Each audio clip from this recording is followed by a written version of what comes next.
Disclaimer: this fictional serial will contain mature subject matters, including but not limited to the subject of drug use. This story does not seek to glorify addiction or drug use. It is a horror story that, like many such fictional material, explores dark themes.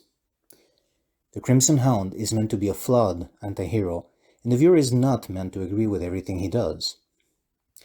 Also keep in mind that in a serialized format, the whole story will be told over many episodes, so one single episode will not be a good representation of the completed story. Feedback is always welcome in the comments.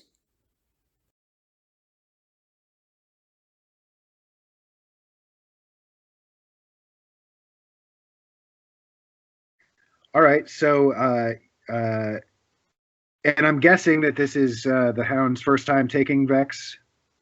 That he knows of. Again, like his past is it's kind of funny in the sense that this character with the past he can barely remember is now dealing with a night he can barely remember. Yeah, it's probably because the drugs that were normally given to him, as he could figure out, were more like mind numbing. So he follows instructions and he doesn't remember really like much of his past other than he hunted monsters.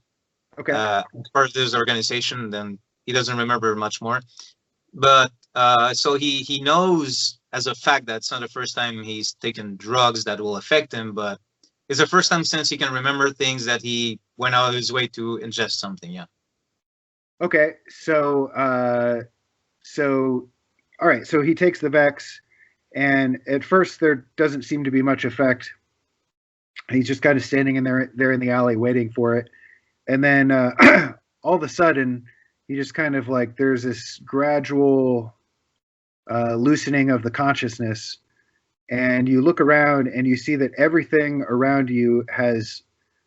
It's almost like your surroundings have become kind of black and white, and you've got this filter over your vision, and you can as you look around, you can see that there's parts of your surrounding that seem to be almost like tearing away like they're paper, like for example the edges of one of the buildings you're standing next to are frayed, and there's just like little pieces of debris that's almost like disintegrating from it, like very very slowly, like there's some kind of tenuousness to the reality around you that is unusual, but you still see the same buildings and all that kind of stuff. But there are a couple things. First of all, as you're looking around, you notice that there are numerous people that were not there before that are in the alleyway, and a couple of them are just like laying there, and a couple are walking around in some kind of strange state, and you can see this is all kind of happening more or less at the same time. You're kind of getting this tunnel vision, and the final focus of it is you kind of turn and you can see the woman from your video, Julesy. She's standing there directly next to you, and she has like this she has a concerned and kind of worried look on her face, and she says something, but it's like her voice is lost in kind of like static and echoes. It's just like kind of this, it's kind of like someone speaking to you in a dream, and it's like you get the general intention of what she's saying, but not the words. And the general intention is something like it's like confusion and like she's wanting to figure out what's going on. Okay, so I take a moment to I really take a moment to sink it in, like, because I don't want to start like freaking out. So even though like the supernatural itself is not something that would necessarily freak him out, just the fact that this whole what he sees changed completely, that in itself could like be very jarring. And also he doesn't know how the drug is going to affect his brain. I'm curious about one visual aspect, the disintegration of the buildings, like the kind of like the seeing them like dismantle. Is it something that gravity affects it, or does it go upwards? I'm just curious. Yeah, it seems like reverse gravity almost. Like, things are kind of like evaporating towards the sky. Okay, I imagine it that way. I just wanted to make sure. It's a really Yeah. cool bit. Okay. It's almost like I would think of it like it's more like an overlay, like some kind of energy over the buildings and stuff. Yeah. And again, like the Crimson Hound doesn't even know right now if this is real or not, but he's guessing it is because the man saw her before. Unless somehow he saw him in actuality with a woman, but he doesn't remember being there, which means nothing right now. But the only thing he can do is assume that he's actually seeing her ghost. Which, if that's not the case, it's kind of funny, but it's the only lead he has. Yeah. Did I do this to you? All right. Again, she speaks with the same kind of dream garble, and but the answer that she gives is something akin to an accusatory, like she's saying, "I don't know, but probably, you bastard." That's kind of like the sense that you get. I shift the white eyelids. I don't want my eyes to be seen at this point. I think I'm going to think, and because normally he would have thought, okay, she did something to set me up, and that's why. But just the whole context is so weird, and also he doesn't remember, so he might have done something he shouldn't have, which worries him a lot. Mm-hmm.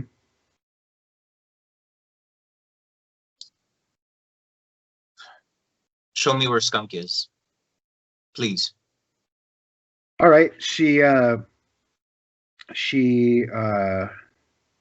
just kind of nods and motions for you to follow, and then she kind of creepily, in a kind of, she walks and whatnot as if she's a normal person, but she has just kind of a disconnectedness that is eerie as she walks into the building. And the first thing, as you walk in there, you see that there's like at the you go in and it's just like this. Well, let's see. This building probably has something like a lobby as well, although it's full of people who are just like squatting, and there's piles of trash everywhere and whatnot. And you don't know if it's the Vex or if this is like just there, but there's some sort of like gaseous looking energy that's kind of like swirling around the ceiling of this room, and it's almost like this slowly congealing mass of something that's just kind of up there swirling. And she takes you in, and you go to the stairs and begin your ascent up. And the stairs here, they're not like it's not like a typical apartment block where it's built in a logical way. It's like you're going from one makeshift building to another, sort of through these stairways. And eventually, though, you get to a long hallway. There's what look like basically apartment doorways on either side of the hallway, and about 3/4 of the way down the hallway, you can see that one of the doors has a guy standing out in front of it who looks like he's probably in a gang or something like that. He looks he's not obviously armed, but he's got like a leather jacket, and he has ample room on his person to conceal a weapon potentially, and he's just kind of standing there in front of this door like a bouncer or something would. All right, so what are you going to do? So Josie is standing in front of that guy at this point, which she can't see her, or where is she standing exactly? I'm guessing she basically is like walking beside you. She's kind of like, or maybe slightly ahead of you. And as she approaches, he doesn't seem to notice her. Okay. And he So he's standing in the doorway to go into the apartments. Yeah, he's like standing out front, like he's standing watch or standing, guard. Okay. So at this point, I'm wearing like I put on the domino mask look on the goggles and being drugged up. I'm not trying to conceal the outfit. I didn't flap the cloak back or anything, but like it's clearly wearing the red armor underneath. So just look up. So am I going again? Just some visual references to know kind of where I'm standing. Am I on even ground with him, or am I going up a few steps? What does it look like? No, you're on even ground. You're in a shabby hallway.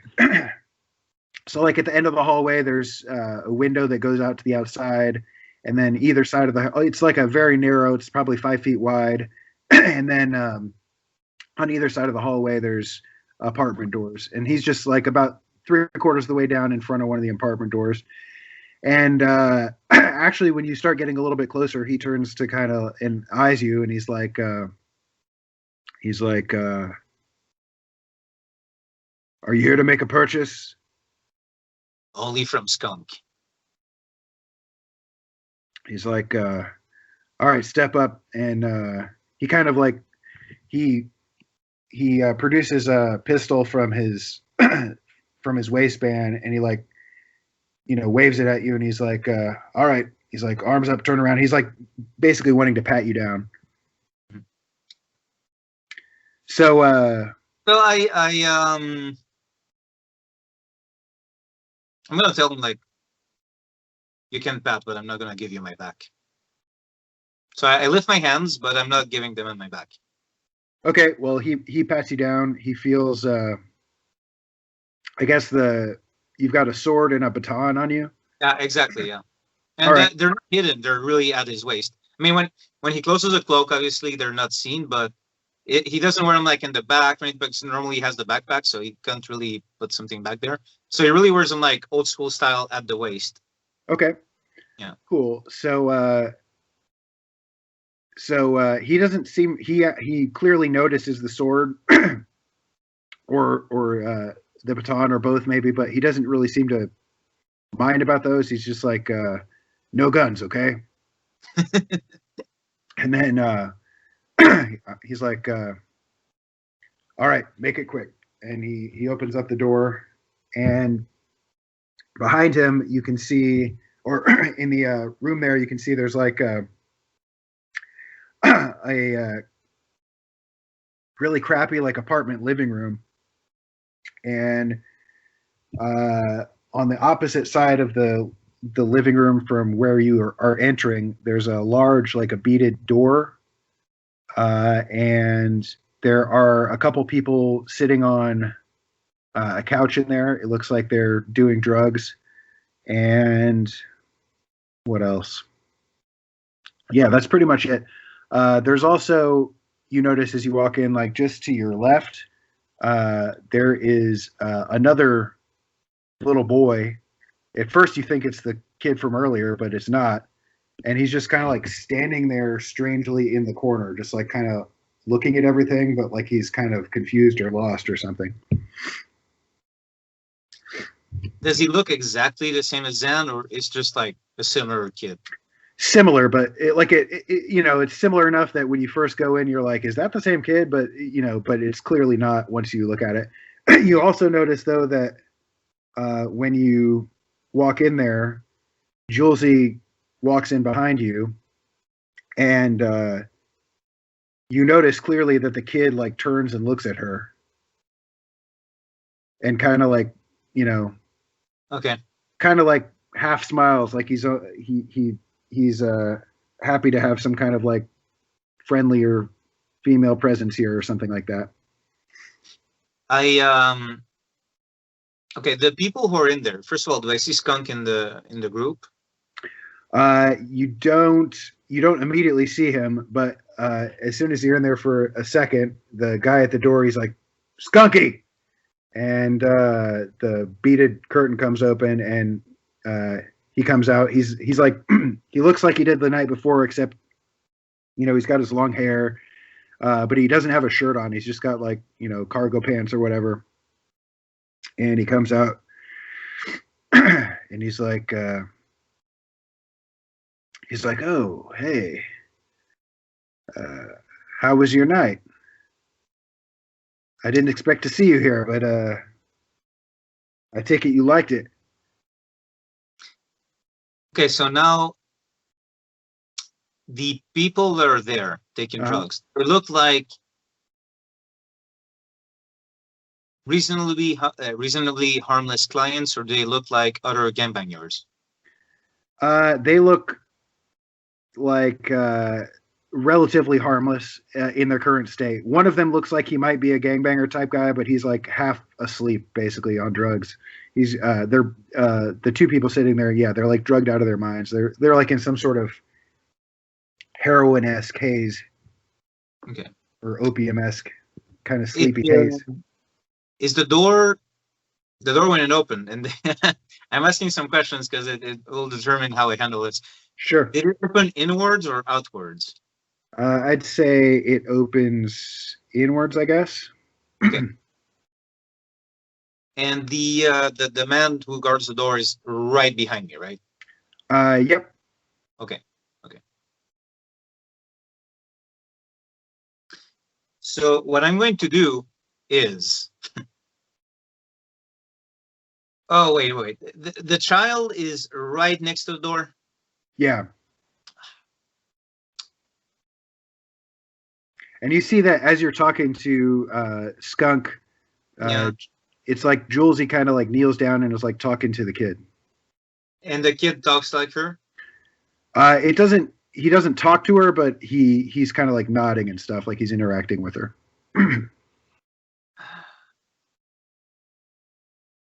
I actually do this to Skunk, and I turn to Josie, and he's just gonna think I'm already on drugs and all that, so it doesn't really matter whether it's weird or not. And I'm just gonna ask Josie, is he like you? She responds in her dream garble, and she's like, he's lost. He's looking for his mother.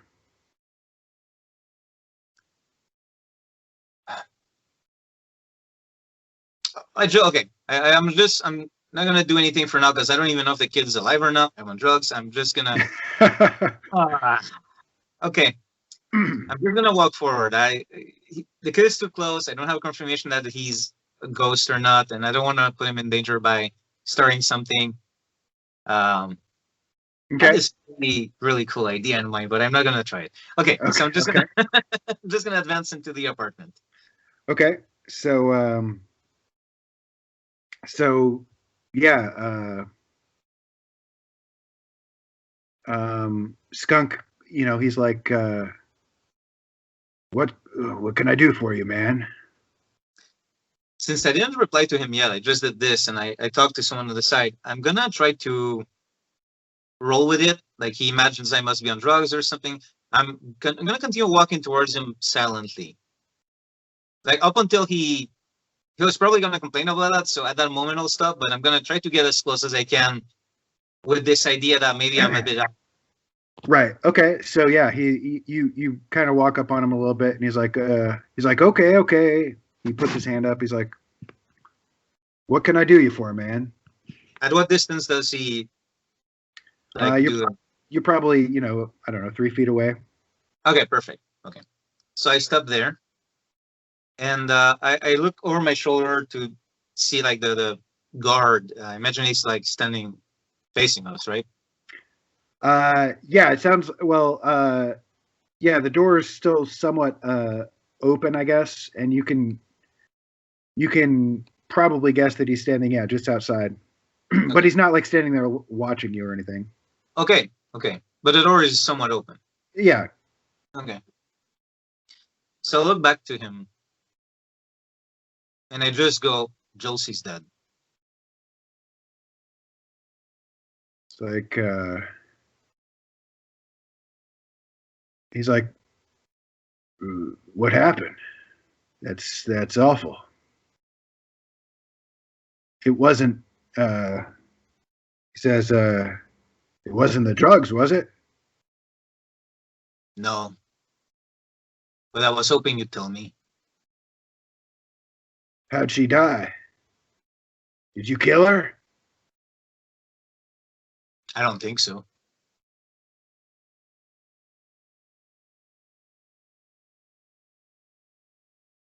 Well, what happened? Look, if there's something wrong with the product, I'm going to need to know about it because uh, I've been spreading it around quite a bit lately, and if there's something wrong with the batch, I need to know.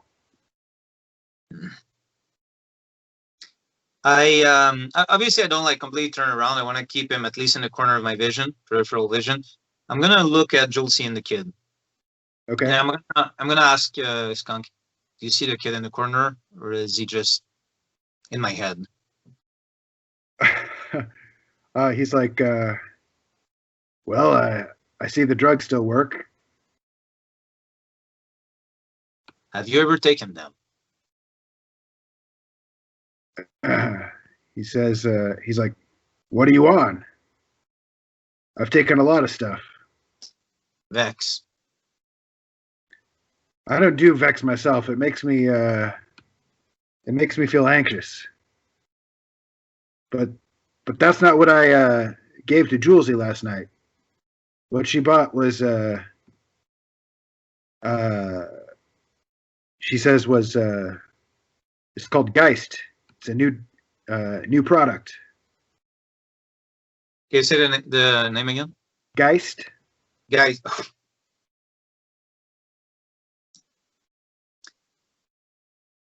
Of course. You don't. And what does Guys do? Well, it's supposed to be, from everything I've been told, it's supposed to be one of the greatest euphoric highs that you can have. It doesn't last for very long, though.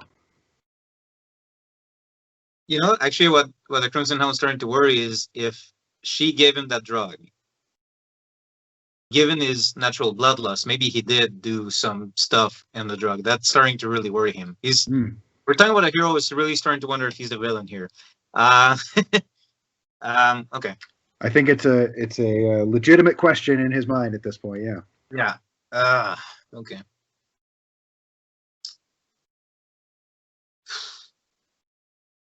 And he does slump a little bit. He does visibly slump. Like, I think he's on drugs. Like the whole persona when he puts on the suit, I think it would logically go away a little bit. He's very uncertain. He's having a guilt for something he might or might not have done. So he does slump visibly, I think. He's starting to right. a little bit. Yeah. All right. Well, Skunk produces like a little, dissolving tab sort of thing, and he's like, you want to try?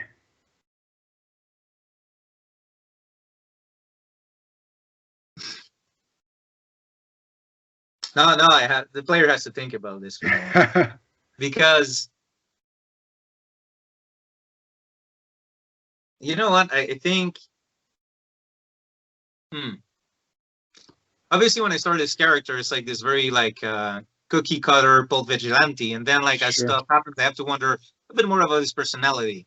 Yeah, and this is interesting, and I think given how me in real life, like I'll stay away from anything that messes with my brain and all that, but the character doesn't have any like grounding of things he has really learned. He just has like hazy memories of violence and hunting stuff, and now he might be that monster in this case. Sure. And now this guy's offering him something that for euphoria. So I think he's gonna rationalize that this is gonna make him less like he's starting to really crack. So this is gonna make me less guilty. I'll be able to focus better. I'm sure that he's just trying to escape this feeling that he might be a monster this time around. Sure, so he's gonna, and that is also gonna make the story more interesting, I think. So he's actually gonna take it. Yeah. Okay, great. So and let's hero very flawed here. All right. So he's like, he's just kind of like right on the tongue, and you put the tab on your tongue, and almost instantly there's kind of like a weird numbing feeling in your face, and